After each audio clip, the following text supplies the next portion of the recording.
Get the fuck out. Get your hemorrhoidal fucking asses out of my laboratory.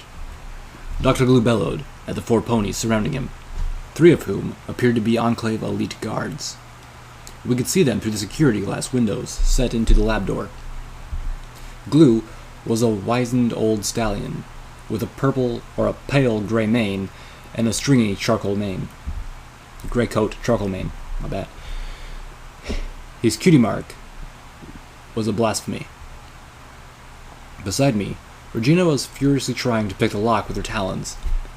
I could have opened it easily myself, but I knew the moment I did, she'd also go charging into the room, twin guns blazing, and we wouldn't win the fight without casualties. Behind me, there were catacombs. To my left was a stone archway and stairs leading down to the vault door, flanked by mounted terminals.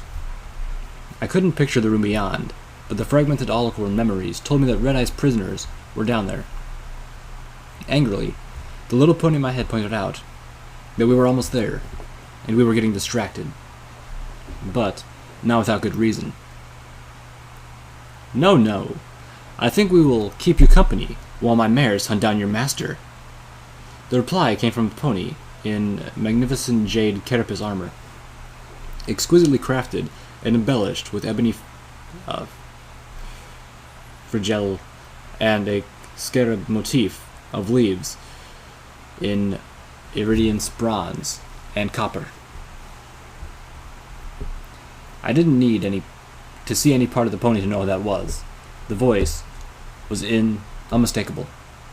Colonel Autumn Leaf sneered casually as he strolled around Glue's lab of horrors, just in case he doubles back. I was watching the 2 mass murderers. The scope and heinousness of the evil in that room was breath-stealing. Truth be told, I wanted to charge in their guns blazing too, or worse.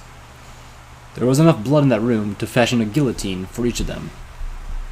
The little pony in my head was horrified that such a plan crossed my mind, more so by just how appealing it was. What? Dr. Glue exploded, yanking my focus back to the window. What the fuck did you just say? You heard me. Red Eye is not my master. He exploded again, shaking with rage. And he's not coming back, he added. So you can take your fucking goon squad and shove them up your sphincter and prance the fuck out of my lab. I've got a more important fucking research to do, and you're wasting my time. So you say, Autumn Leaf dismissed. He moved past chemistry labs, skirting a wall of cages filled with dead animals, and stopped at a machine I could not identify. Regina growled and took a swipe at the door.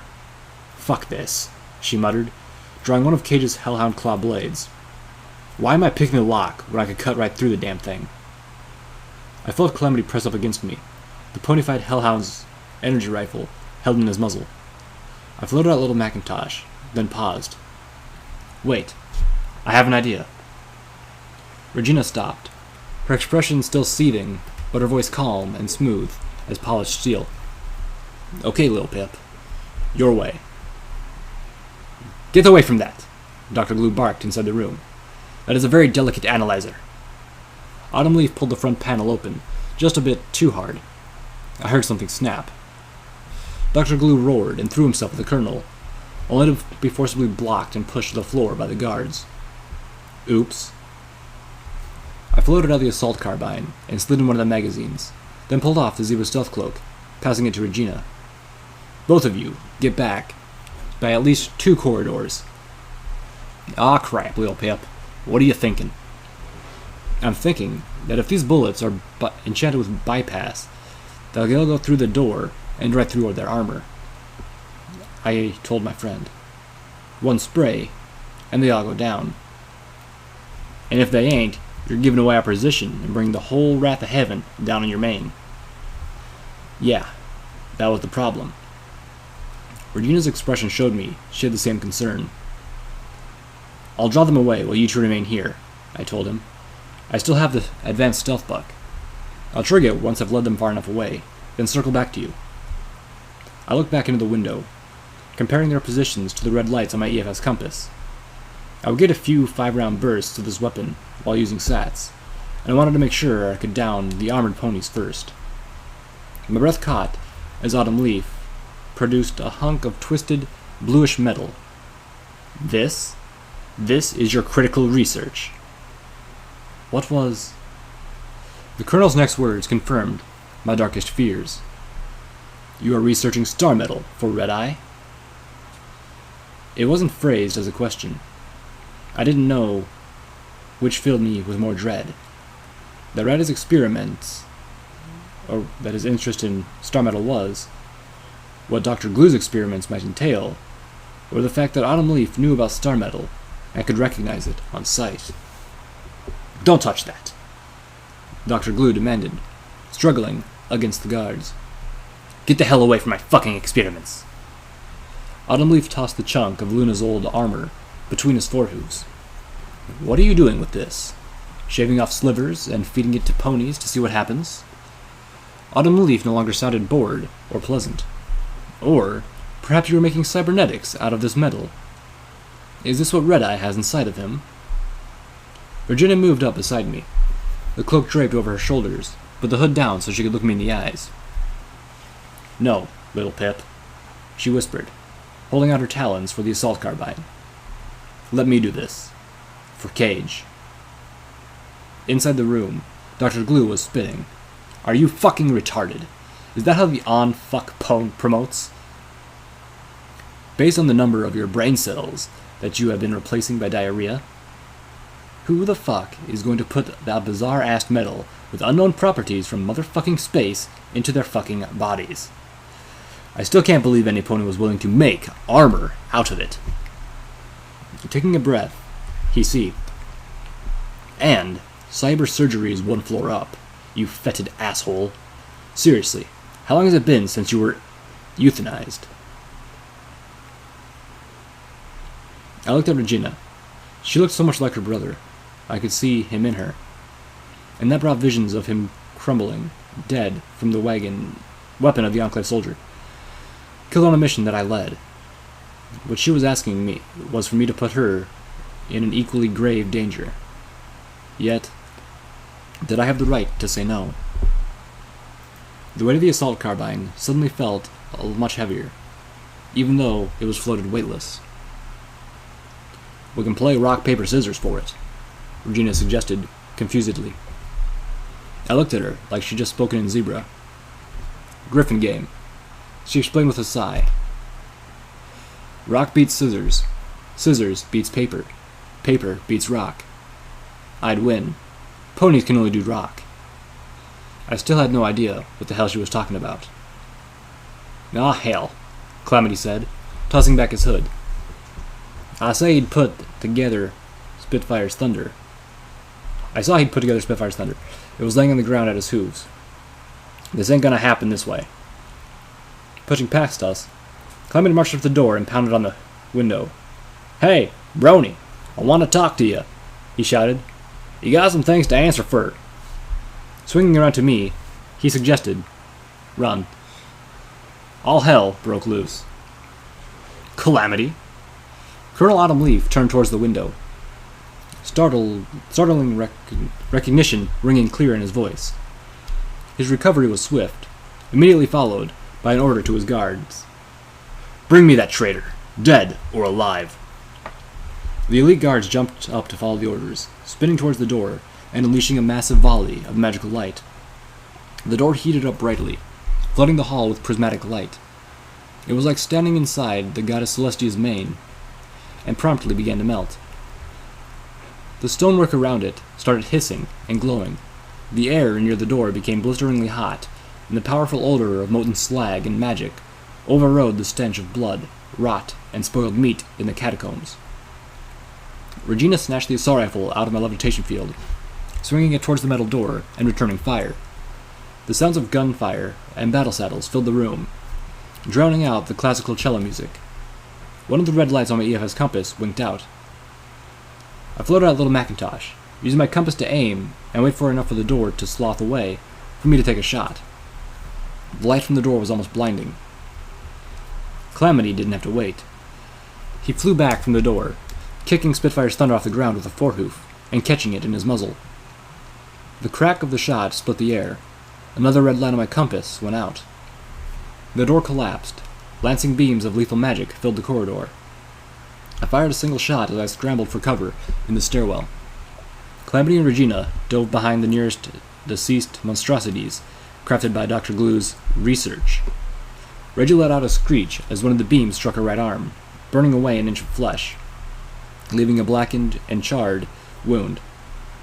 The Griffin dropped the assault rifle and collapsed behind a mound of misshapen flesh and barely recognizable limbs, tears streaming from her eyes as she dug healing potions out of her supplies.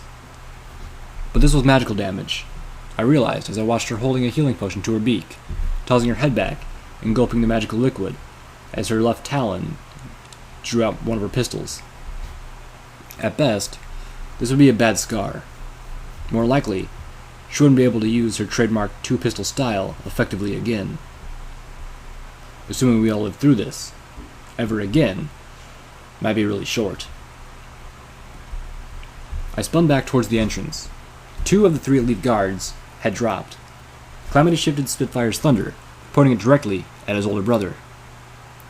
Dr. Glue, no longer being held, jumped up and galloped past Calamity's brother, snatching the star metal shard in his teeth as he fled. The colonel stood his ground, staring through the door at Calamity. A hatch on the back of his jade magical-powered armor popped open, and a small turret emerged, taking aim at Dr. Glue. The weapon built into the turret was bizarre yet familiar, made of gleaming blue metal and a glowing power core. Colonel Autumnleaf's Star Blaster fired at Dr. Glue.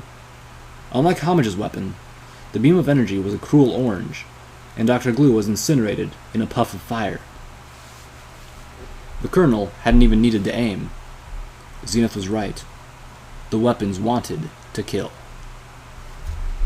Regina leaned around the pile of bloated bodies she was using for cover, trading shots with the remaining guard. A pulse of blue magic struck her in the back, staggering her, but failing to penetrate her talon armor. As 2 Enclave soldiers came charging up from behind us, I spun around, slipping into sats. Blam, blam, blam. One of them went down. The other swiveled to face me. A rainbow barrage from her multi-gem cannon forced me to change cover. One of the shots passing close enough to blister the flesh on the back of my neck. I could smell the scorched hairs on my mane. I returned fire, forcing her to duck back around the corner she had come from. As I reloaded, the classical music was cut, replaced by the last voice we were expecting to hear. "Calamity?" Velvet Remedy asked, sounding distressed. The Pegasus friend gasped, dropping Spitfire's thunder to the floor in shock and worry. Autumnleaf turned the alien fire blaster towards his own brother. "Velvet?" Calamity asked, momentarily oblivious to anything else. "What are you doing here?" Only Reggie and the other guards seemed unhindered by the voices in the intercom. The guns Calamity had crafted for her were proving capable of plunging through Enclave armor. The Enclave guard was already bleeding from several wounds. He kicked over a chemistry table and took cover behind it, trading shots with the Griffin. "I invited her," said the cool, casual voice of Red-Eye. Autumnleaf spun towards the sound of Red-Eye's voice and fired, blasting one of the intercoms. "Don't worry, Calamity. She's in good..." His voice paused, as if unsure what word to use. "Things, with Dr. Slaughter. I'm expecting a new patient, and we can't be disturbed."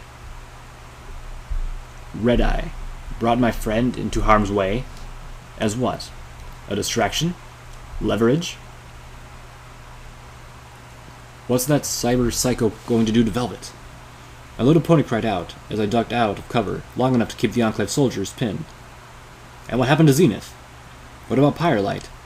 She was guarding them. What did Red-Eye do? Now, Colonel. You can't kill me that way. Where are you? Autumnleaf roared, in response. I heard a door slide open from somewhere out of sight in the room beyond. Come and see, Red-Eye offered. Calamity scooped up Spitfire's thunder, whipping around and firing a single shot through the helmet of the Enclave soldier as she shifted to fire again. The carapace-armored Pegasus dropped with a dull thud. Y'all go on ahead, he shouted to me. I'm going after Velvet. Autumnleaf paused for just a moment, and then chose his mission over murdering his brother. He reared and flew away from us. "He's getting away!" Reggie shouted, firing shots at the retreating Pegasus. Sparks flew where her bullets ricocheted off his jade armor. "Go with Calamity," I yelled, as I turned to gallop down from the vault door at the bottom of the stairwells.